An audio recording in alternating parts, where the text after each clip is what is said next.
কি ক'ব? আচ্ছা, মই বাৰ আপোনালোকৰ জৰিয়তে কৈছোঁ নৰেন্দ্ৰ মোদী ডাঙৰীয়াৰ গভৰ্ণমেণ্ট আৰু আমাৰ অসম গভৰ্ণমেণ্ট সৰ্বানন্দ সোণোৱালৰ গভৰ্ণমেণ্ট দুটাৰ বিৰোধিতা কৰি আহিছোঁ। নাগৰিকত্ব বিল আমি বৰাকবাসীয়ে বিৰোধিতা কৰি আছোঁ, গোটেই অসমৰ ৰাইজে বিৰোধিতা কৰি আছে। এইটো তাৰ তেওঁ কৰি আছোঁ বুলি কৈ এইটো এটা বিভ্ৰান্তিমূলক কাম। এই 2 মাহ আছে ন ইলেকশ্যনৰ কাৰণে এইটো কৈ গৈছে, একো নাই। তেওঁ যদি ভাল কিবা পেকেজ দি গৈছে আপোনালোকে চাওক, মই আপোনালোকৰ জৰিয়তে এইকেইদিন কণ্টিনিউৱাছ পেপাৰ মিল ডাঙৰ কিবা পেকেজ আছে নেকি? আমাৰ 2টা পেপাৰ মিল তেওঁ মিথ্যাচাৰ প্ৰধানমন্ত্ৰী বুলি মই কৈছিলোঁ, যিটো এইটো স্পষ্ট হৈ গ'ল যোৱাকালি চাওক, নৰেন্দ্ৰ মোদী ডাঙৰীয়া আহি ক'ব লাগিছিল আমি বৰাক অসমৰ যিখিনি নৰ্থ ইষ্টৰ ডেভেলপমেণ্ট কাম হোৱা নাছিলে সেইখিনি আমি ডাঙৰ এটা প্ৰজেক্ট দিম ইলেকশ্যনৰ আগে সেইটো নকৰাকৈ তেওঁ কি কৰি গ'ল? বৰাক আৰু ব্ৰহ্মপুত্ৰৰ মাজত বিভেদ সৃষ্টি কৰাৰ কাৰণে 2টা কথা পাতি গ'ল, যিটো নাগৰিকত্ব বিল। এতিয়া চাওক আৰু এটা কথা পাতিছে যে প্ৰধানমন্ত্ৰী ডাঙৰীয়া যে আমাৰ আগৰ কিবা হৈছিলে স্বাধীনতা এই হেৰি টাইমত যেতিয়া আমাৰ আসাম আৰু একৰ্ড হৈছিলে বা এই বাংলাদেশ ইণ্ডিয়াৰ ছেপাৰেটৰ টাইমৰ কথাবিলাক কৈ গৈছে যে বাঙালী মানুহবিলাক ডিপ্ৰেছ, এইটো মিছা কথা।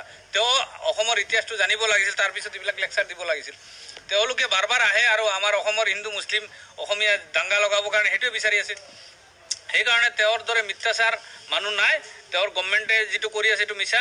এতিয়া চাব, তেওঁলোকে 71ৰ পিছত যিবিলাক মানুহ আহিছে, আমি সদায় কৈছোঁ 71ৰ আগত যিবিলাক আহিছে আমাৰ ইয়াত থাকিব লাগে, আৰু যিবিলাক পিছত আহিছে সেইটো স্পষ্ট কথা, আমি যাব লাগে, গভৰ্ণমেণ্ট ডিচিশ্যন ল'ব। এতিয়া নৰেন্দ্ৰ মোদী ডাঙৰীয়া আহি পেলাই সেই বাচ্যৰে এইবিলাকে কৈ আছে, NRCৰ বিষয়ে কথা পাতা, তেওঁ বেলেগ কিবা পাতিছে জানো? সেইকাৰণে তেওঁ এজন ব্যৰ্থ প্ৰধানমন্ত্ৰী।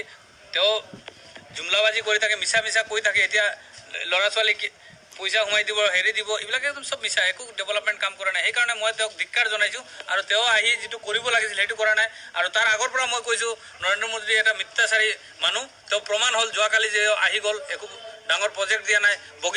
বগীবিল তেওঁৰ দিনত ডাঙৰ লেকচাৰ দিলে নহ'ব, তেওঁ উদ্বোধনে কৰিছে। বনাইছে কোনে? আমাৰ হেৰিয়ে বনাইছিলে, এই দেৱগৌড়া ডাঙৰীয়া এইটো হেৰি কৰি থৈ গৈছিলে কাৰণে তেওঁ আজি কৰিব পাৰিছে। তাৰপিছত মনমোহন সিঙৰ গভৰ্ণমেণ্ট আহিছে, এইবিলাকে কাম। তেওঁ আহি 10% কাম কৰা নাই আৰু তেওঁ এইটো ভাবা ল'লে হ'বনে? এইটো একো মিছা। তেওঁৰ এইটো কোনো অধিকাৰ নাই। তেওঁ যিটো দাবী কৰিছে, তেওঁ ডাঙৰ কাম কৰিছে, নৰ্থ ইষ্টৰ কাৰণে একো কৰা নাই। তেওঁ চাওক, আপোনালোকৰ জৰিয়তে মই স্পষ্টকৈ কৈছোঁ, গোটেই ইণ্ডিয়াৰ গুজৰাট টকা দিছে পেপাৰ মিলত, মহাৰাষ্ট্ৰত দিছে, ৰাজস্থানত দিছে, UPত দিছে। সেইবিলাকত যদি হাজাৰ কোটি টকা পেকেজ দিব পাৰে, তে আমাৰ অসমত কিয় দিব নোৱাৰে? তে সেইকাৰণে নৰ্থ ইষ্টক কিমান ডিপ্ৰাইভ কৰিছে নৰ্থ ইষ্টৰ মানুহে চাই লওক যে অসমৰ নৰ্থ ইষ্টৰ 2টাই পেপাৰ মিল, যিটো হ'ল নগাঁও পেপাৰ মিল আৰু কাছাৰ পেপাৰ মিল, এছিয়াৰ মাজত চবতকৈ ডাঙৰ পেপাৰ মিল হ'ল আমাৰ হিন্দুস্তান পেপাৰ মিল। সেইটো বন্ধ কৰাৰ কাৰণটো কি? তেওঁ ইণ্টেনশ্যনেলি বন্ধ কৰি আছে আৰু আমাৰ অসমক অশান্তিৰ সৃষ্টি কৰাৰ ৰাস্তাত লৈ গৈ আছে। তেওঁ অসমৰ শান্তিৰ ৰাস্তাত নাই। অসমৰ হিন্দু মুছলমান মণিপুৰী আসামী চব মানুহ দাঙ্গা লগাব বিচাৰিছে, ইলেকশ্যনৰ আগে হিন্দু মুছলিম ডিভাইড কৰিব বিচাৰিছে। তাৰ বাহিৰত বেলেগ একো নাই। তেওঁৰ ডেভেলপমেণ্ট কাম একো কৰা নাই। সেইকাৰণে আপোনালোকৰ জৰিয়তে গোটেই অসমবাসী ৰাইজক কৈছোঁ, গোটেই ইণ্ডিয়াৰ মানুহক ৰাইজক চাব দিছোঁ যে মোদী গভৰ্ণমেণ্টটো কেনেকুৱা মিছলীয়া গভৰ্ণমেণ্ট, কেনেকুৱা মিথ্যাচাৰ গভৰ্ণমেণ্ট। মোদীজীয়ে কেনেকুৱা মিছা কথা ক'ব পাৰে, যিটোৰ প্ৰমাণ যোৱাকালি আহি আমাৰ অসমৰ নৰ্থ ইষ্টত শিলচৰ আহি কৈ গ'ল। সেইটো আপোনালোকৰ জৰিয়তে দেখিছে, ফেচবুক টিভি মিডিয়াত চবেই দেখা পাই আছে। সেইকাৰণে তেওঁক ধিক্কাৰ জনাইছোঁ। আমি বৰাকবেলী ৰাইজৰ চবৰ হৈ আমি ধিক্কাৰ জনাইছোঁ। বৰাকবেলী ৰাইজে তেওঁৰ দৰে মিছলীয়া প্ৰধানমন্ত্ৰীৰ কথা আমি বিশ্বাস নকৰোঁ। আমি তেওঁক খেদিম, বৰাকৰ পৰা বিজেপি উৎখাত কৰিম। MP 2টা পাম বুলি কৈছে, ডাঙৰ লেকচাৰ দি কৈছে আমাৰ হেমন্ত বিশ্ব শৰ্মাই ডাঙৰে। কেতিয়াও নাপায় 2টা চিট ইয়াত। যিকোনো পাৰ্টি আহিব পাৰে বিজেপিৰ বাহিৰত।